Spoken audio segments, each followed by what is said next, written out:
Hello, welcome to Comfortable Shoes Studio. I'm Leslie, and this is another episode of art making. I'm going to do some swatching. Before I get into that, I am going to show you another modification I made to this little mini palette. So this is one of those really inexpensive little wooden palettes that is held together with magnets and held closed with magnets. And then you hold it to your sketchbook with a clip and more magnets. It came, or it arrived rather, with this little plastic chiclet deal in the mixing well. And I hated that. As you can see, liquid watercolor just pooled around the edges, and no matter how much I cleaned it, that gray, green, muddy color would seep up into whatever color I was mixing in the well.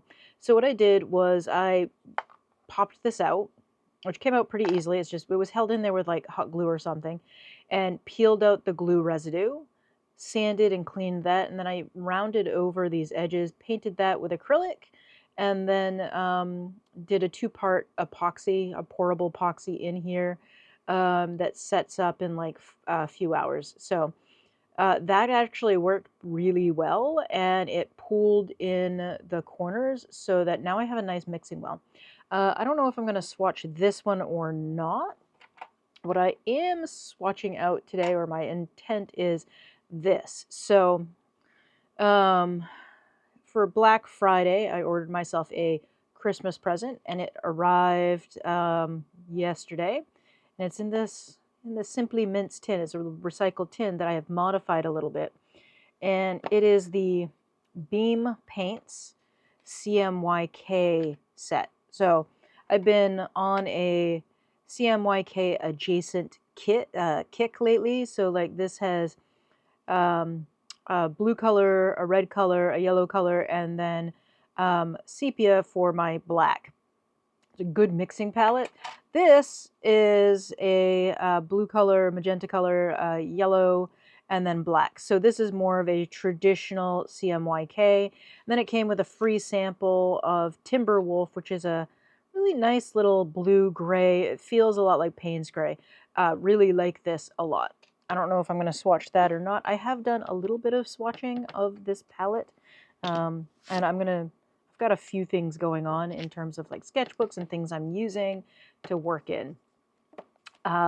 So this sketchbook came with this, and it's Art Inspiration Illustrate paper. I have it taped off with some artist tape for this page. I've already swatched it, so I'm not going to swatch it again. But in the back, I have tested the Beam CMYK, and I can see there's some nice granulation here, especially with that black color. So really nice colorations with that. I've been using these postcard papers that I have, and they're really nice. I've been doing some little studies on these things.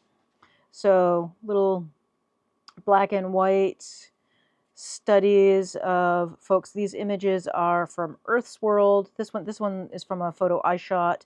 So these are some folks off Earth's World, and this is ink wash on this paper. This is also ink wash, and this is more mixed media though, so I added some other stuff to it. So ink wash and some watercolor crayons added in there. More folks from Earth's World.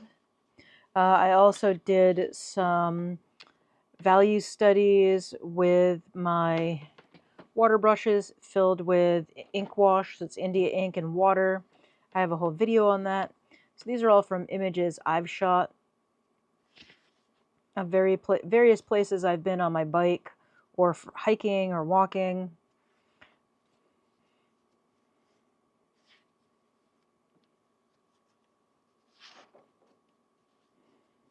So yeah, just some, this is a little setup I am testing out. If you are a member of my Ko-fi, a supporter at any level, These are going to go into care packages for those Ko-fi supporters. Get a little package of art at the end of the year or at the start of the new year. So anyway, so this is the mini wood palette on this sort of cardstocky paper. And watercolors are not great on this. You can see that the colors are not particularly vibrant. They look a little chalky. Like if you compare the Beam on this versus that, this is chalky looking, not great. So the mini wooden palette colors are on this one. Same thing. Looks a little chalky compared to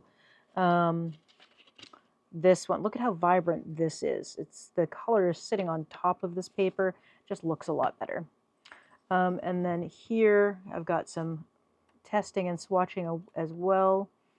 A lot of nice granulation up in here. The paint just moves really well. I'm noticing like the shades of green, not as much of a range as with this because of that brown color. So I'm going to set these back to the back of this little clipboard. So this little mini clipboard, I think I got it at Michael's years ago. It's got all kinds of stickers on it. And I've never really used it for much of anything. It just sort of sat at the side of my desk and I clipped notes and stuff to it. But now I'm throwing this in my backpack along with my water brushes with India ink, with ink wash, and getting a really nice art making. So I've swatched in this one and this. I haven't done a review on this yet because I haven't used it yet. But it is from AliExpress and relatively affordable. But the colors, this is the Beam paints here. The colors are really nice on this. And this is the little mini wooden palette. Also looks fantastic on this paper. It's a really bright white paper. I've been using creamy colored papers for a while with this palette in particular. So I'm really liking how good it looks on this bright white paper. So I have a couple of other sketchbooks that are in my regular rotation that I want to test here. So I've got a whole bunch of water brushes here. Here's my palette. I'm going to grab a little magnet, stick on the back of that, and then we're going to get to swatching. Okay, so I'm going to swatch in the Talon's Art Creations sketchbook. I've been working on this for quite a while, since, let's see, no date on that. I know I started working in this a lot earlier than this. So this is 2024-04-13. And I really want to finish it up. So we're going to swatch, I think we're going to do both these palettes in here. So I did swatch some tempera sticks in here, and they're quite nice on this paper. We're also going to swatch on a Strathmore watercolor paper. This is 400 series, and then in my Everything Everywhere journal. So let's get going. I also have off to the side some water to rinse my brushes a little more than what the water brushes will do. This tin is modified. These Beam paints are taller than the tin. So what I've done is I don't know if you can see that on camera, I've bent the tin. I used the base of a lighter with this sitting on a sponge and just sort of distorted the metal so that it will actually close shut quite nicely. And then I've got a sponge in here to clean off my brushes. All right. I've got a lot of stuff. Let's get... Got a lot of stuff going on. Get some stuff out of here. So swatching is pretty useful to me. On top of using the water brushes, I am going to re-wet my palettes. Oops. Just a little...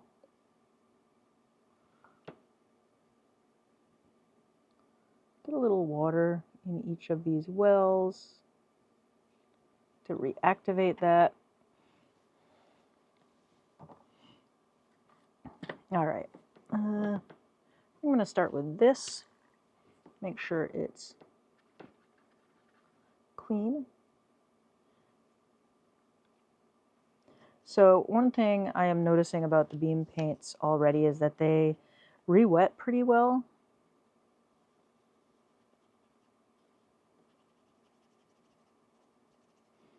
And they're pretty vibrant and strong. So I like them so far.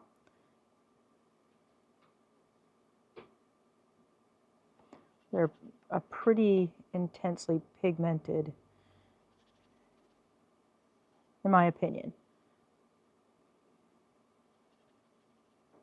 I do notice when compared to some of my other watercolors, they are much more sensitive, in my opinion, to the paper.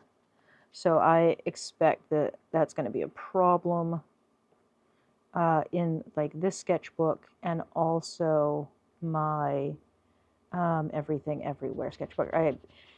I've seen these perform pretty well on my like watercolor paper sketchbooks. So this, I'm noticing, makes a very sort of earthy orange, which I think will be useful for mixing greens and browns.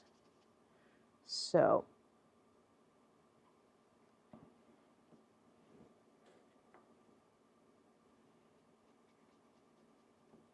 I think of the colors, the yellow re-wets the hardest, or maybe it's just not, I think maybe the tinting strength is not as nice or not as intense as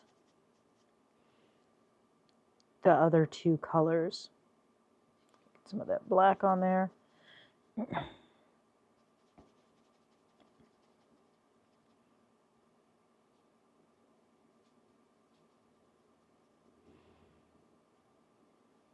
You do get a brown color when you mix the black with the orange shade there. And a nice gray that leans, I think, towards Payne's gray when you mix it with the blue. Yeah, this is, I like the colors that are in this palette. I think they work really well. Again, on less expensive paper, not my favorite. All right. I am going to set that aside. We're going to do this. Now, I did tape this one off. I was just going to work in the very back of the book, but opted not to for some reason. All right, for this one, we're just going to... And I do need...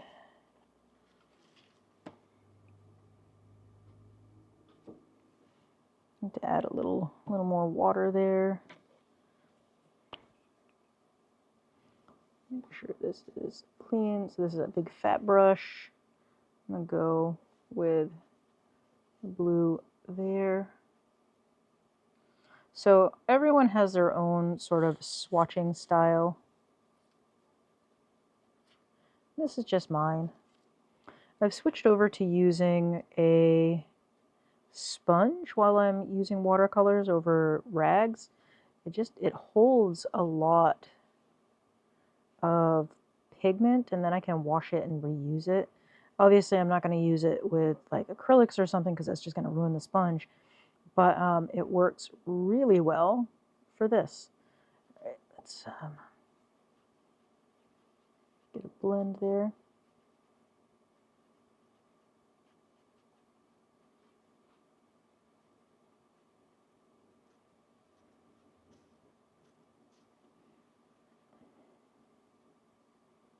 too much blue. So that blue really reactivates quickly, and you see that's a really nice blue purple color.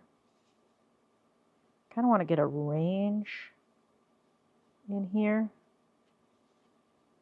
There we go. So the good thing about working on a nicer watercolor paper is that you can work it a little bit more than you can like a crappy sketchbook paper.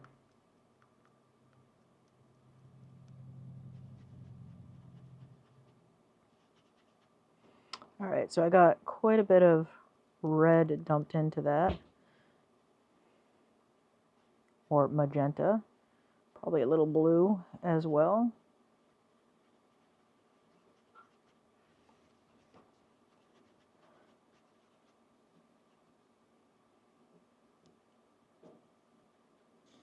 So I've got these sponges in here, and I put them in to hold the paints in place, because these Beam Paints uses a beeswax wrap instead of using traditional plastic cups, which I appreciate. I appreciate the plastic free, but it does make it more difficult if you are looking at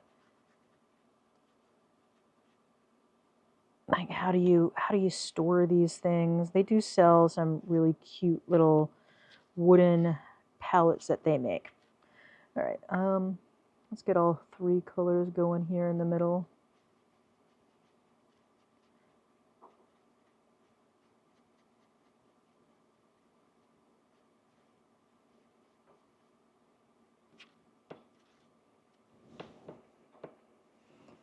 Get a little bit more yellow. So I am overworking this paper quite a bit. That's okay. So most of the paints came with like a little indentation or a flat top, but the magenta, wow, that magenta is powerful. The yellow is just not very intense, in my opinion. Now I'm getting a little bit of pilling, but I am very much scrubbing this in.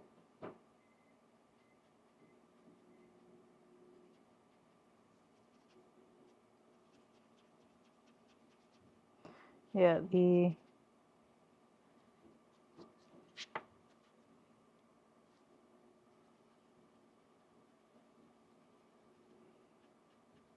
greens up in here are pretty, I'm getting a lot of grayish tones, I think. So this water brush, I can actually see it happening. It sucks the pigment out of the brush and up into it, which is very annoying. So the colors do lift really well on this particular paper.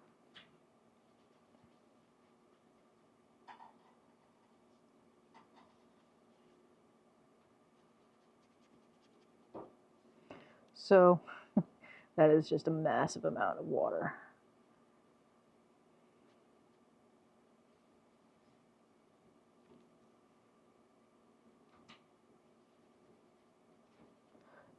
Sometimes, and you can see it has sucked the pigment right up back into the body of the water brush.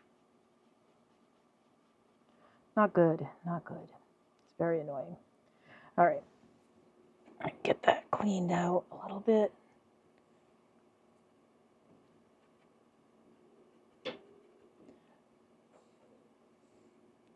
So I do enjoy a cheap water brush, but sometimes when you are working with new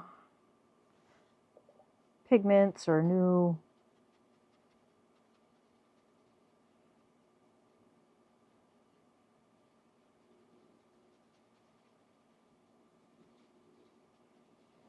Got distracted by the black is really nice. I'm not usually a big fan of black watercolor, but I can definitely see myself using this.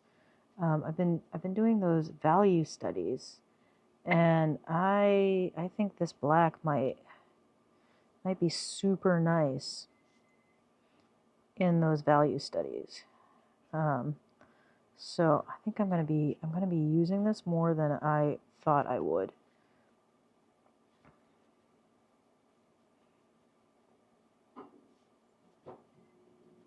And the granulation with that black is just lovely. So a couple of things that I've noticed about the Beam paints, they're very nice, but they do, it's almost like a grittiness. There's something about them and how they're made.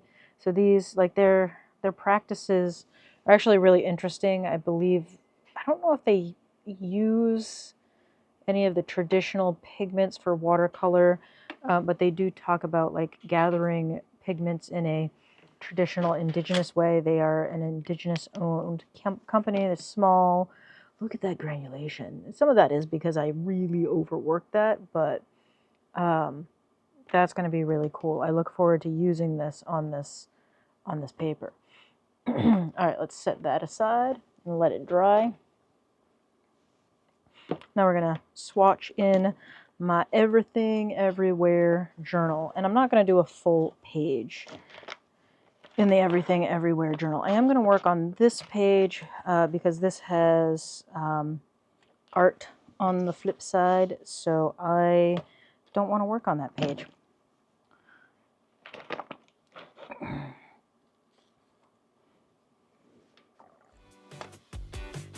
Alrighty. I was listening to music. Okay. Let's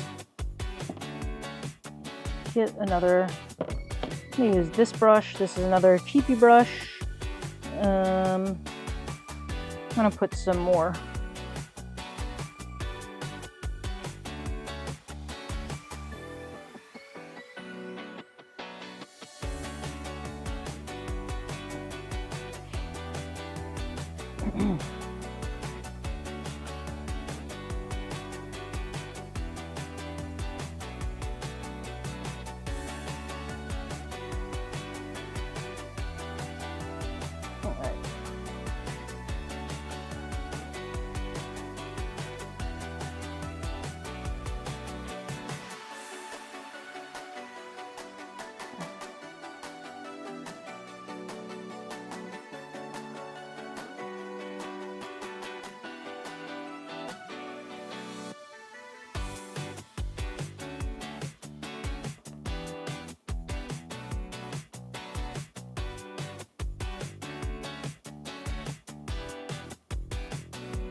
It looks good on this paper.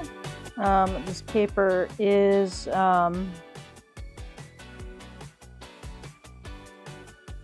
yeah, it's already started to pill, which I expected. This paper very much reminds me of my last sketchbook, which I have been complaining about at this point for ages, that it just can't handle watercolor. And since I'm in a watercolor kind of mood,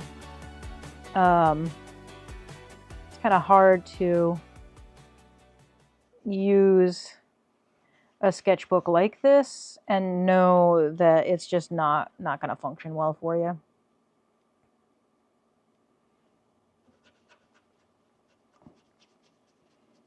Oh, here again. The area where the color was still wet and I've added more to it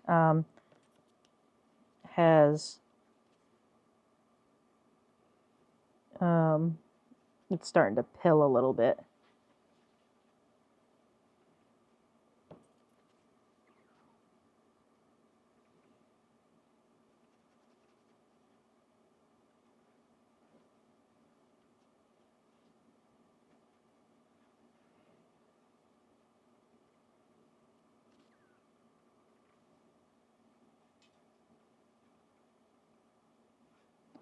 All right, so there we go. That's a much better, like, greeny gray.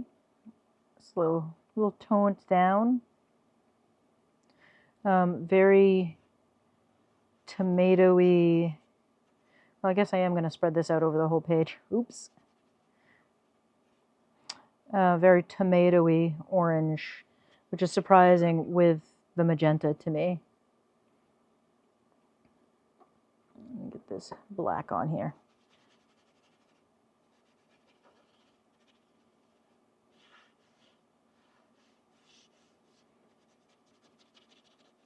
Yeah, there's something nice about just spreading out over an entire page. And this black is very nice. I know I keep saying it, but I'm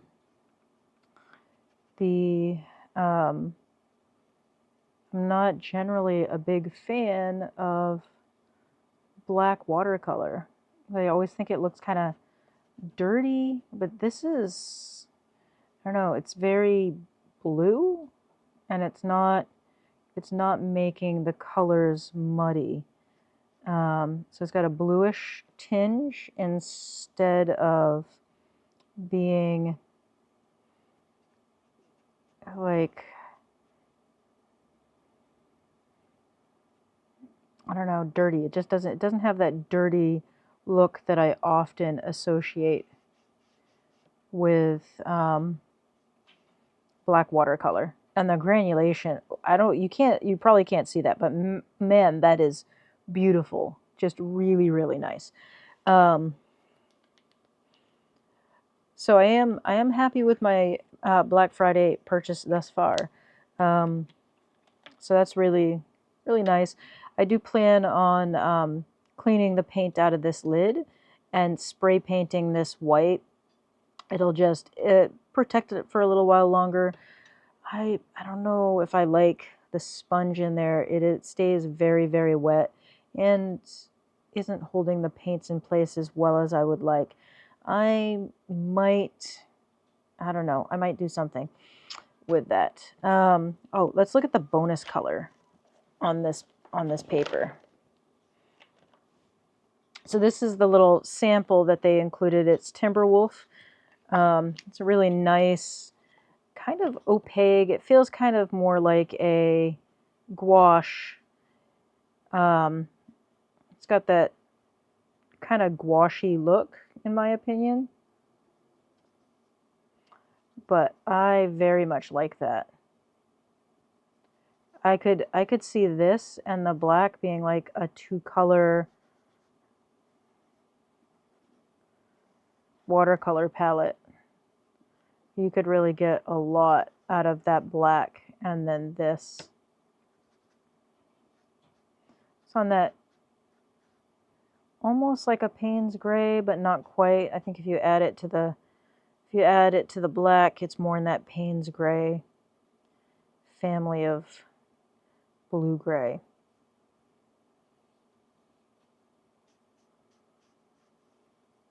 All right, yeah, that's nice. All right, I'm going to set this aside and grab the, I'm going to have to move this.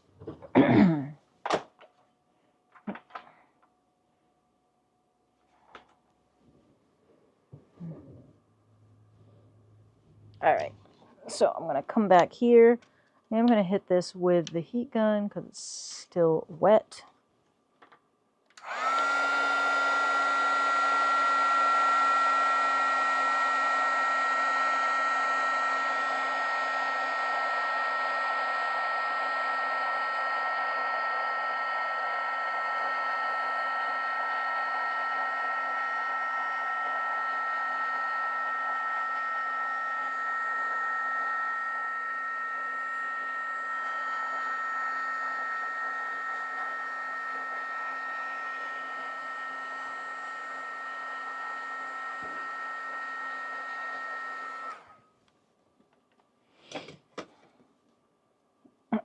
There's like an earthy smell coming off of that. I do want to label this.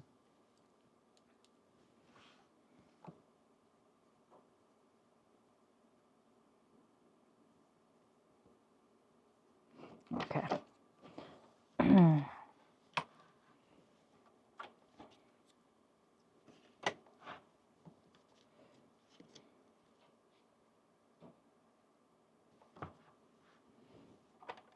All right. So I'm gonna do some color swatching in this because I really want to finish this sketchbook. That is a goal for the new year. I'm gonna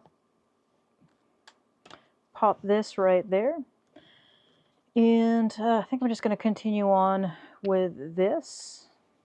So this is, I think, that is super intense on that. So you can see right away the difference in this color versus the other palette. The Beam Paint palette is very different in the blue. I went with a much more brighter blue.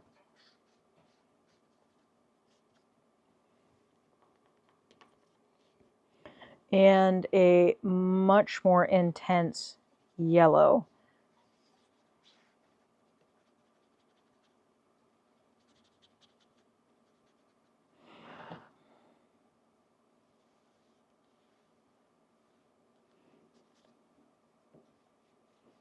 I got a little.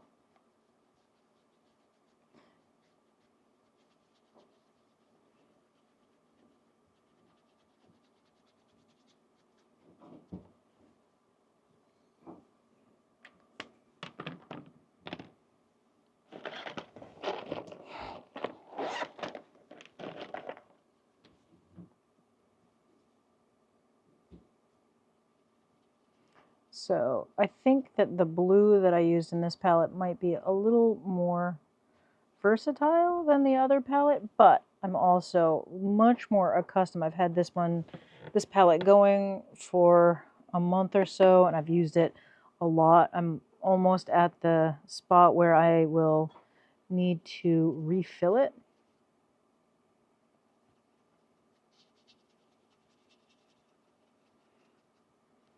So I'm very much like knowing this palette really well versus the Beam Paints palette is much newer to me.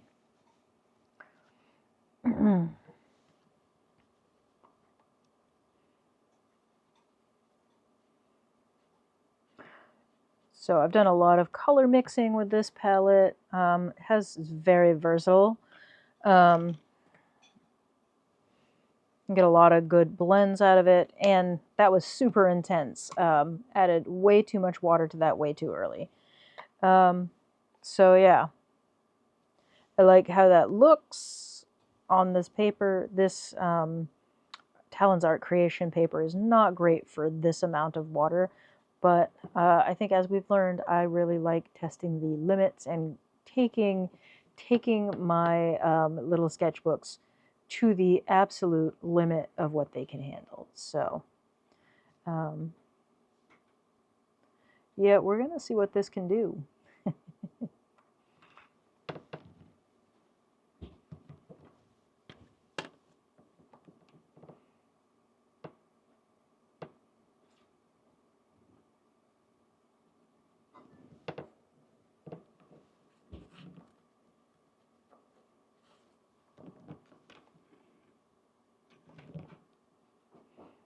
All right, that's how I do swatching. So my swatching exercises, I know that they're a little different. I don't do, well, I do the little blobs like everyone else, but this is more useful to me because I'm seeing like where's the granulation going to occur, what happens when I mix the colors together.